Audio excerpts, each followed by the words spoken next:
Hello my dear friends and student, welcome back. Uh, in the previous video we have covered how can we add a new row and column in the data frame and how can we modify the existing particular value from the in the data frame. Now today in this with the same topic in the Python Pandas 1 we have the new topic, that is how can we delete a row and column from the data frame.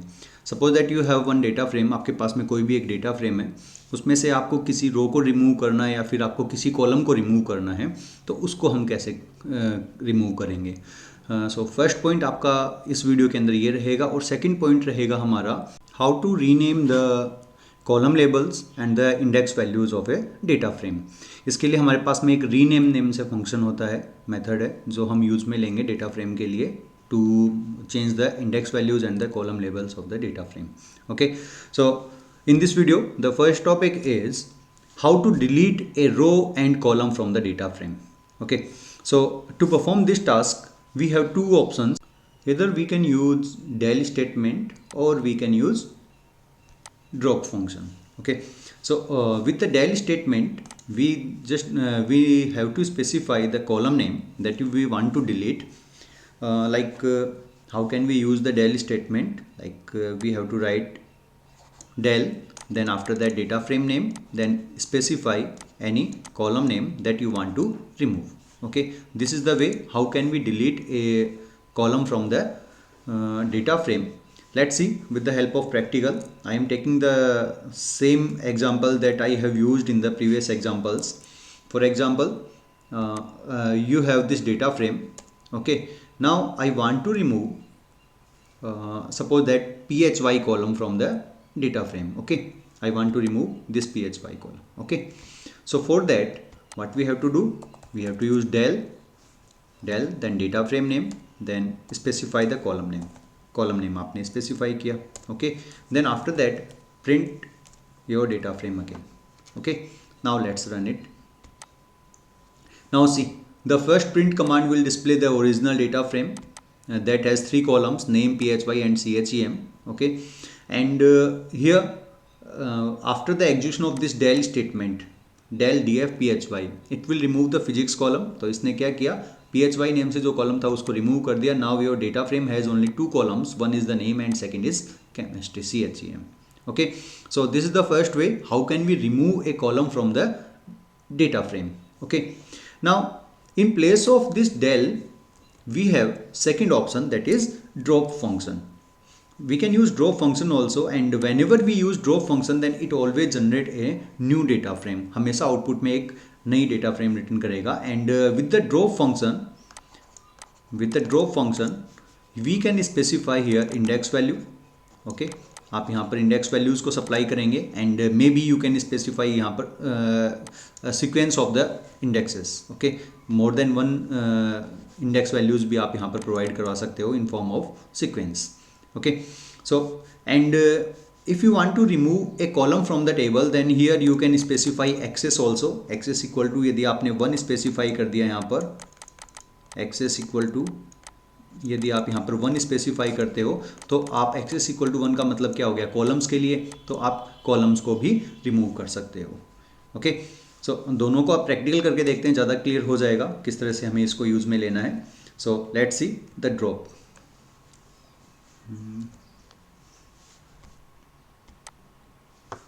In place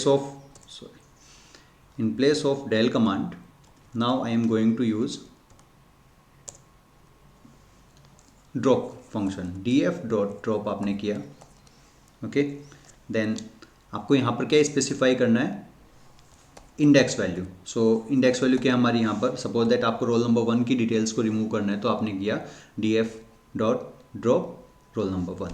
okay, then लेकिन यहाँ पर देखिए आपको role number 1 remove किया हुआ दिखाई नहीं दे रहा है. अभी मैंने बोला था कि जो जो ड्रॉप फंक्शन है वो हमेशा क्या करता है, एक नया डेटा फ्रेम जनरेट करेगा. सो यहाँ पर हम क्या करेंगे, ये जो डेटा फ्रेम है, हमने डेटा फ्रेम जो प्रीवियस डेटा फ्रेम था उसी को ही रीअसाइन करवाया है. अब देखिए आपको रोल नंबर 1 की सारी डिटेल रिमूव की हुई मिलेंगी. ओके, आई थिंक क्लियर हो गया होगा। df equal to df dot drop क्यों किया हमने, क्योंकि जो डेटा फ्रेम ऑब्जेक्ट है उसके अंदर डेटा चेंज हो रहा है तो हमेशा एक नया ऑब्जेक्ट क्रिएट होता है जब भी हमने ड्रॉप यूज में लिया है।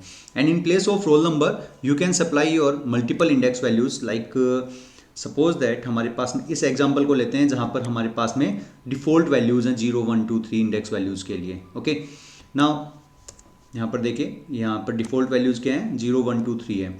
और यदि आप यहाँ पर कर रहे हो df equal to df dot drop and इसके अंदर आपने क्या किया, 1 कॉमा सपोज 3 स्पेसिफाई कर दिया if you want to remove multiple rows from the data frame, right. यानी अभी मैंने आप लोगों को इस चीज़ के लिए बताया था, आप ड्रॉप के साथ में सिंगल इंडेक्स वैल्यू भी प्रोवाइड करवा सकते हो और मल्टीपल इंडेक्स वैल्यूज़ भी प्रोवाइड कर सकते हैं। यहाँ पर ये 0 1 2 3 डिफ़ॉल्ट इंडेक्सिंग है तो हमने यहाँ पर 1 और 3 को रिमूव करना है, यानी कि अमन और अजय की जो रो है वो रिमूव हो जाएंगी। रन करते हैं, देखिए अमन और अजय की जो रो थी वो रिमूव हो गई। आपके पास में जो सेकेंड प्रिंट कमांड है उसका आउटपुट क्या है, अमित और राहुल आया है, right. Now if you want to remove column from the table, columns from the data frame, then you can specify column name, okay, like आपको suppose phy को remove करना है एंड आपको suppose that chemistry chem को भी remove करना है। इस केस में हम क्या करना होगा, एक्सेस इक्वल टू 1 स्पेसिफाई करना। बाय डिफॉल्ट एक्सेस की 0 वैल्यू होती है ड्रॉप में 0, यानी कि ये रो को रिमूव करता है। लेकिन यदि आपको कॉलम्स को रिमूव करना है then you can specify the column label, then after that axis equal to 1। Okay, now अब रन कीजिए। अब देखिए आपके पास में क्या बचा है, केवल नेम वाली जो कॉलम है वो बची है आपके डेटा फ्रेम के अंदर। phy और chem दोनों आपके कॉलम्स रिमूव हो चुके हैं with the help of drop function. Okay, so drop function की हेल्प से हम कॉलम्स को भी रिमूव कर सकते हैं और रोज को भी रिमूव कर सकते हैं। बट कॉलम्स को यदि रिमूव करना है उस केस में आपको एक्सेस इक्वल टू 1 स्पेसिफाई करना होगा। Okay, right, I think clear हो गया होगा how can we remove row and columns from the table, from the data frame. Now अब हम बात करते हैं how can we rename the row indexes and column indexes. Okay, column label को यदि आपको चेंज करना है, फिर रो लेबल्स को आपको चेंज करना है, रो इंडेक्सिंग को आपको चेंज करना है, देन उसके लिए हमारे पास में जो फंक्शन होता है वो होता है आपका रीनेम फंक्शन। रीनेम फंक्शन के अंदर हम क्या करते हैं, एक डिक्शनरी प्रोवाइड करेंगे, हमेशा एक डिक्शनरी प्रोवाइड करेंगे। उस डिक्शनरी के अंदर क्या रहेंगी, ओल्ड जो आपके पास में इंडेक्स है वो तो रहेगी की, और जो न्यू आपकी वैल्यू की फॉर्मेट में रहेगी। यानी कि जो आपको यदि आपको इंडेक्स चेंज करनी है तो आप यहाँ पर करोगे index equal to old and new. ये तो ओल्ड इंडेक्स हो जाएगी और ये न्यू इंडेक्स हो जाएगी, ठीक है। देखिए किस तरह से इसको हम यूज़ में लेते हैं। यदि हम रीनेम की बात करें, आपके पास में एक डेटा फ्रेम है, डॉट आप यूज़ में लेंगे rename, then after that rename एक फंक्शन हो गया। सो अब इसके इनपुट में आपको क्या प्रोवाइड करना है, आप यहाँ पर प्रोवाइड कर सकते हैं। एक तो होगा इंडेक्स, और इंडेक्स के इक्वल टू में यहाँ पर एक डिक्शनरी आएगी, जो अभी मैं इस डिक्शनरी की बात कर रहा था। ये एक डिक्शनरी होगी जिसके अंदर ओल्ड और न्यू इंडेक्सिंग का कॉन्सेप्ट रहेगा, ओल्ड एंड न्यू वैल्यूज़ का पेयर रहेगा, कॉमा यदि आपको कॉलम्स को चेंज करना है तो आप यहाँ पर columns equal to same new and old columns का सीक्वेंस आ जाएगा। एंड यहाँ पर एक चीज़ और आएगी आपके पास में, वो है in place. In place equal to, यदि आपको उसी डेटा फ्रेम में चेंजेस करने हैं तब तो इन प्लेस की वैल्यू आप रखोगे ट्रू, और यदि आपको एक नई डेटा फ्रेम जनरेट करनी है, जब भी हमने रीनेम यूज में लिया तो एक नई डेटा फ्रेम क्रिएट होगी, तो इसके लिए इसको आप कर दोगे फॉल्स, ठीक है। ये आपकी रिक्वायरमेंट के अकॉर्डिंग डिपेंड करता है। सो जो रीनेम फंक्शन है इसको हम तीन वैल्यू सप्लाई कर सकते हैं। One is the index to change the index values, and you can supply columns also. तो कॉलम आप स्पेसिफाई कर सकते हो, कॉलम नेम के साथ में भी आपको डिक्शनरी स्पेसिफाई करनी है, old values and new values के साथ में। And in place equal to by default जो रहता है वो रहता है इसका फॉल्स वैल्यू, इसके पास में फॉल्स वैल्यू रहेगी। फॉल्स वैल्यू का मीनिंग क्या हो गया, जो डेटा फ्रेम क्रिएट होगा वो एक नया डेटा फ्रेम क्रिएट होगा। यदि आपने ट्रू कर दिया तो जो एग्जिस्टिंग डेटा फ्रेम है, यानी कि ये वाला जो डेटा फ्रेम है, इसी के अंदर ये डेटा को, इस चीज़ को मॉडिफाई कर देगा। ओके, इसको प्रैक्टिकली करके देखते हैं, ज़्यादा क्लियर हो जाएगा। So for that suppose that हमारे पास में ये डेटा फ्रेम है एंड इस डेटा फ्रेम के अंदर मैंने किया df डॉट रीनेम। मेरे को सपोज ओनली इंडेक्स वैल्यूज़ को चेंज करना है, तो हम क्या करेंगे, इंडेक्स एक डिक्शनरी ले लिया। अब इंडेक्सेस में क्या है, रोल नंबर 1 2 3 है, राइट ना। सो सबसे पहले क्या लिया हमने, रोल नंबर 1, और रोल नंबर 1 की जगह पर मैं क्या कर रहा हूँ, सपोज दैट एक नंबर ही स्पेसिफाई कर देता हूँ मैंने, 1 2 3 4, ये सब नंबर स्पेसिफाई कर दिया, कॉमा। देन अब रोल नंबर 2 हमने किया, और रोल नंबर 2 में हमने स्पेसिफाई कर दिया 1 2 3 5 स्पेसिफाई कर दिया। देन रोल नंबर 3 के लिए हमने स्पेसिफाई कर दिया 1 2 3 और 6 स्पेसिफाई कर दिया, राइट। देन देखिए, अब यदि मैं इसको प्रिंट करता हूँ, मैंने किया प्रिंट df, तो जो डेटा फ्रेम है उसमें कोई भी चेंजेस आपके नहीं मिलेंगे। ओके, अब यदि आपको इसी डेटा फ्रेम में चेंजेस करने हैं तो आप क्या करेंगे, in place equal to true आपको स्पेसिफाई करना है। और जैसे ही आपने in place equal to true specify कर दिया, आपके यहाँ पर देखिए जो रोल नंबर 1 2 3 जो इंडेक्सिंग आ रही थी उसकी जगह पर 1 2 3 4 1 2 3 और 1 2 3 5 6 आ गया, ठीक है, जो हमने चेंजेस करने थे। अब यदि आपने in place equal to true नहीं किया होता तो क्या हो रहा था, अब उसकी और बात कर लेते हैं। उस केस में क्या होता है, ये हमेशा एक नया डेटा फ्रेम क्रिएट करेगा। तो df1 मैंने ले लिया और इस df1 को प्रिंट करवा दिया, ठीक है।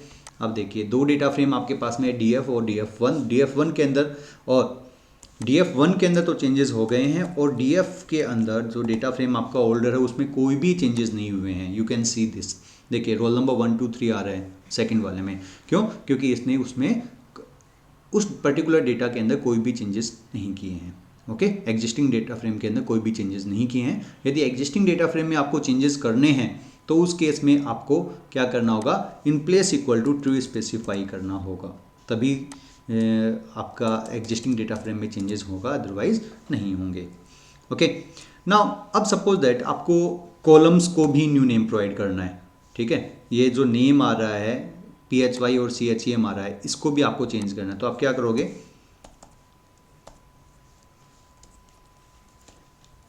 Columns equal to again dictionary name है, इस नेम की जगह पर सपोज दैट मैं स्पेसिफाई कर रहा हूं, मैंने स्पेसिफाई कर दिया stu_name। ओके, stu स्टूडेंट का नेम आ जाएगा, कॉमा। अब जो phy है इसको मैं बना रहा हूं, मैंने कर दिया इसको empty1 कर दिया, ओके। और जो chem है इसको मैंने कर दिया आपका empty2। ओके, नाउ अब ले लेते हैं इसका इन प्लेस पे, in place equal to true कर दिया। Okay, now let's run this code.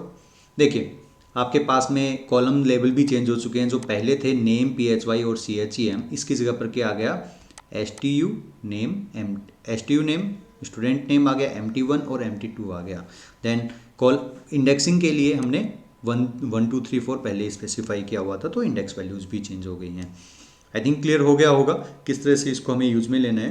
देखिए सिंपल सी बात है, ये आपके पास में डेटा है। अब यदि ये क्या है आपके पास में, these are the column level, सभी को पता है, and these are the index, right. अब इन दोनों को चेंज करने के लिए आपके पास में एक ही फंक्शन है, और वो कौन सा है, रीनेम। रीनेम को इनपुट में क्या प्रोवाइड करवा सकते हैं हम, रीनेम को इनपुट में हम प्रोवाइड करवा सकते हैं इंडेक्स। यदि आपको इंडेक्स वैल्यू को चेंज करना है तो आप ओनली इंडेक्स आर्ग्यूमेंट यूज में ले सकते हो, ऐसा कोई कंपलसरी नहीं है कि सारे के सारे आर्ग्यूमेंट एक साथ आपको यूज में लेने हैं। अब यदि आपको कॉलम लेबल भी चेंज करना है तो आप यहाँ पर columns equal to again old और न्यू इंडेक्स वैल्यूज के जो कॉलम लेबल थे ओल्ड और न्यू का पेयर लेना होगा हमें। Then in place equal to by default होता है फॉल्स, यदि आपने इसको ट्रू कर दिया तो एग्जिस्टिंग आपका जो डेटा फ्रेम है उसी के अंदर चेंजेस हो जाएगा। यदि आपने इसको ट्रू रखा है तब तो एग्जिस्टिंग में चेंज हो जाएगा, फॉल्स है तो एक नई ये यहाँ पर आपको एक नया ऑब्जेक्ट लेना पड़ेगा या फिर सेम ऑब्जेक्ट को रीअसाइन करवाना पड़ेगा डेटा को। ओके, आई थिंक क्लियर हो गया होगा how can we rename the indexing and the column label of the data frame. Okay, that's all for today in this video. I think clear हो गया होगा. We have covered two topics in this video. The first one is the how can we remove a column and the row from the data frame, and the second we have covered how can we rename the row labels and means indexing and the column label of the data frame. Okay, that's all for today. Thank you very much.